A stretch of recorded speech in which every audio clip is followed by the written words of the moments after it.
Telangana Congress committee శిక్షణ తరగతుల్లో పాల్గొన్న లోక్సభ ప్రతిపక్ష నేత రాహుల్ గాంధీ ప్రధాని నరేంద్ర మోదీపై విమర్శల దాడిని తీవ్రతరం చేశారు. ఎప్స్టీన్ ఫైల్స్ వ్యవహారం నుంచి మొదలుకొని దేశ రక్షణ, డేటా భద్రత వరకు పలు అంశాలపై ఆయన చేసిన వ్యాఖ్యలు ఇప్పుడు రాజకీయ వర్గాల్లో పెనుదుమారం రేపుతున్నాయి. అమెరికాలో సంచలనం సృష్టించిన ఎప్స్టీన్ ఫైల్స్ లో తన పేరు బయటకు పొక్కిందన్న భయంతోనే ప్రధాని మోదీ అమెరికా అధ్యక్షుడు డొనాల్డ్ ట్రంప్నకు పూర్తిగా లొంగిపోయారని రాహుల్ గాంధీ ఆరోపించారు. ఈ బలహీనత కారణంగానే భారత్ ప్రయోజనాలను పణంగా పెట్టి అమెరికాకు వ్యతిరేకంగా మోదీ ఏ నిర్ణయమూ తీసుకోలేని స్థితిలో ఉన్నారని పార్టీ వర్గాల వద్ద ఆయన వ్యాఖ్యానించారు. ప్రధాని మోదీ అమెరికాకు అతి సమీపంగా వెళ్లడం వల్లే చైనా మన సరిహద్దుల్లో దురాక్రమణకు తెగబడుతోందని రాహుల్ గాంధీ విశ్లేషించారు. రాజకీయాల్లో తటస్థంగా ఉండాల్సింది పోయి మోదీ అమెరికాకు పూర్తిగా లొంగిపోవడం చైనాను రెచ్చగొట్టినట్లయిందని ఆయన అభిప్రాయపడ్డారు. పాకిస్తాన్ కు చైనా మద్దతిస్తున్న తరుణంలో అమెరికాపై మోదీ అతిగా ఆధారపడడం దేశానికి నష్టదాయకమని హెచ్చరించారు. భారతదేశానికి చెందిన పలు దిగ్గజ కంపెనీలకు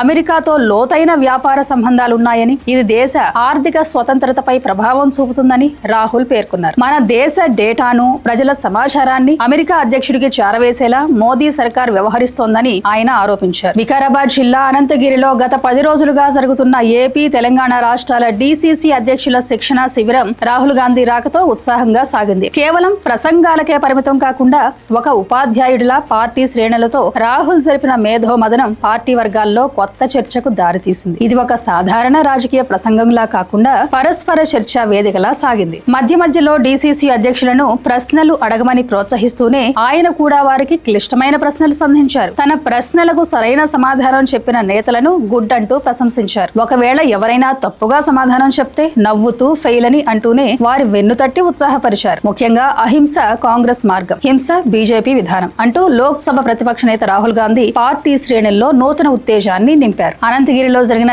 ఏపీ, తెలంగాణ రాష్ట్రాల డీసీసీ అధ్యక్షుల శిక్షణ శిబిరం ముగింపు సందర్భంగా ఆయన సుదీర్ఘంగా ప్రసంగించారు. నాయకులు తమ వ్యక్తిగత అహాన్ని పక్కన పెట్టి పార్టీ బలోపేతమే లక్ష్యంగా పనిచేయాలని పిలుపునిచ్చారు. బీజేపీ, కాంగ్రెస్ పార్టీల మధ్య ఉన్న ప్రాథమిక వ్యత్యాసాన్ని రాహుల్ డీసీసీ శిక్షణ శిబిరంలో వివరించారు. ఎలాగైనా అధికారాన్ని చేజిక్కించుకోవాలన్నదే బీజేపీ ఏకైక ఆలోచనని, అందుకోసం వారు హింసను కూడా ఆశ్రయిస్తారని విమర్శించారు. ప్రజలను మెప్పించి వారి మనసు గెలుచుకుని అధికారంలోకి రావడమే కాంగ్రెస్ సిద్ధాంతమని స్పష్టం చేశారు. నాయకులు ఇగో పక్కన పెట్టాలని, వ్యక్తిగత ప్రయోజనాల కంటే పార్టీ హితమే ముఖ్యమని చెప్పారు. ప్రతి డీసీసీ అధ్యక్షుడు తమ పరిధిలో కనీసం మరో 10 మంది కొత్త నాయకులను తయారు చేయాలని లక్ష్యాన్ని నిర్దేశించారు. క్షేత్రస్థాయిలో కష్టపడి పనిచేసే వారిని డీసీసీ అధ్యక్షుడే స్వయంగా గుర్తించాలని, నిజాయితీగా పనిచేసే వారికి పదవులు అవే వెతుక్కుంటూ వస్తాయని భరోసా ఇచ్చారు. మహాత్మా గాంధీని ఉదాహరణగా చూపిస్తూ రాహుల్ భావోద్వేగంగా మాట్లాడారు. గాంధీజీ వంటిపై కేవలం ఒక వస్త్రం తప్ప ఏమీ లేదు, కానీ శక్తివంతమైన బ్రిటిష్ సామ్రాజ్యం కూడా ఆయన్నే ఏమీ చేయలేకపోయింది. అంకిత భావంతో ఉంటే అధికారం మన వద్దకే వస్తుందని కార్యకర్తల్లో ధైర్యాన్ని నింపారు. జిల్లా స్థాయిలో పార్టీకి డీసీసీ అధ్యక్షులే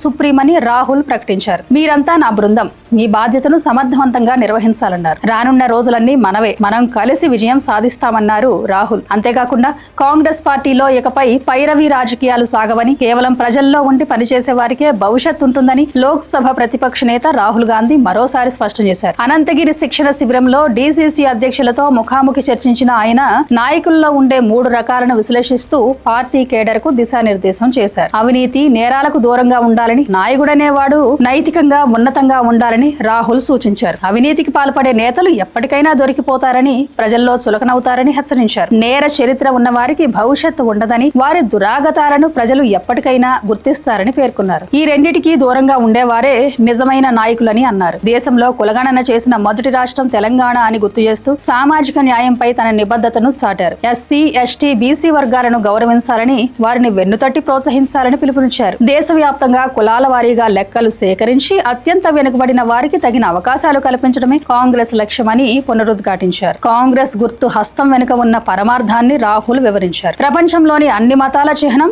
అభయముద్ర అని, అందరికీ రక్షణ కల్పించడమే కాంగ్రెస్ సిద్ధాంతమని చెప్పారు. పార్టీలో మహిళలకు సముచిత గౌరవం ఇచ్చి వారికి ప్రాధాన్యత కల్పించాలని సూచించారు. ఈ సమావేశంలో మాజీ ఎంపీ విహెచ్ ఒక కీలక ప్రతిపాదన చేశారు. పార్లమెంట్ సమావేశాల్లో బీసీ రిజర్వేషన్ల పెంపునకు సంబంధించి ప్రైవేటు బిల్లు ప్రవేశపెట్టాలని ఆయన రాహుల్ గాంధీని కోరారు. ఇందుకు రాహుల్ సానుకూలంగా స్పందించి తన అంగీకారాన్ని తెలిపారు. మేమంతా మీ బృందంగా పనిచేస్తాం, గ్రామ గ్రామాన కాంగ్రెస్ జెండాను ఎగరవేస్తామని డీసీసీ అధ్యక్షులు రాహుల్ గాంధీకి ప్రతిజ్ఞ చేశారు. ప్రతి నెల కనీసం 30 గ్రామాల్లో పర్యటించి ప్రజలతో నేరుగా మమేకమవుతామని స్పష్టం చేశారు. చేశారు. ప్రతి డీసీసీ కార్యాలయంలో ప్రత్యేకంగా ఒక ఫిర్యాదుల విభాగం ఏర్పాటు చేస్తామని, ప్రజల సమస్యలను ఎప్పటికప్పుడు పరిష్కరించేందుకు కృషి చేస్తామని తెలిపారు. రాబోయే 2 నెలల్లో బూత్ స్థాయి నుంచి జిల్లా స్థాయి వరకు అన్ని కమిటీల నియామకాలు పూర్తి చేస్తామన్నారు. ఏపీ పీసీసీ అధ్యక్షురాలు వైఎస్ షర్మిల ఇతర కీలక నేతలు రాహుల్ గాంధీని కలిసి ఆంధ్రప్రదేశ్ లో పర్యటించాలని కోరారు. రాష్ట్రంలో పార్టీని బలోపేతం చేసేందుకు మీ రాక అనివార్యమని వారు విన్నవించారు. ఇందుకు రాహుల్ సానుకూలంగా స్పందిస్తూ త్వరలోనే పర్యటన ఖరారు చేస్తామని హామీ ఇచ్చారు. ఈ సందర్భంగా ఏపీకి చెందిన కొందరు నేతలు రాష్ట్రంలోని సీనియర్ల తీరుపై రాహుల్ కు ఫిర్యాదు చేసినట్లు సమాచారం. ఏపీలోని పలువురు సీనియర్ నాయకులు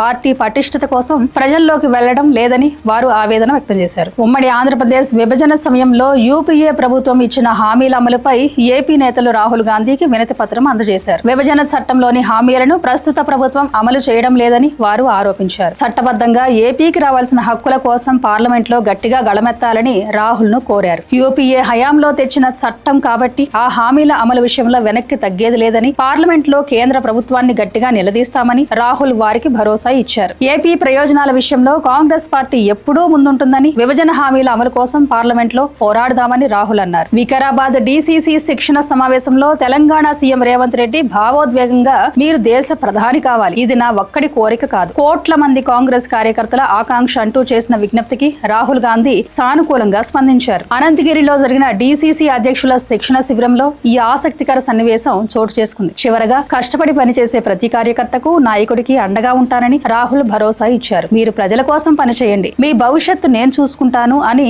ఆయన ఇచ్చిన హామీ డీసీసీ అధ్యక్షుల్లో ధైర్యాన్ని నింపింది. ఈ శిక్షణ శిబిరం ద్వారా రాహుల్ గాంధీ కేవలం పార్టీని సిద్ధం చేయటమే కాకుండా రాబోయే సార్వత్రిక ఎన్నికల్లో మోదీని ఎదుర్కొనేందుకు తాను ప్రధాని అభ్యర్థిగా సిద్ధమనే సంకేతాలను స్పష్టంగా పంపారు. Thank you for watching. Please subscribe to Khyati connects.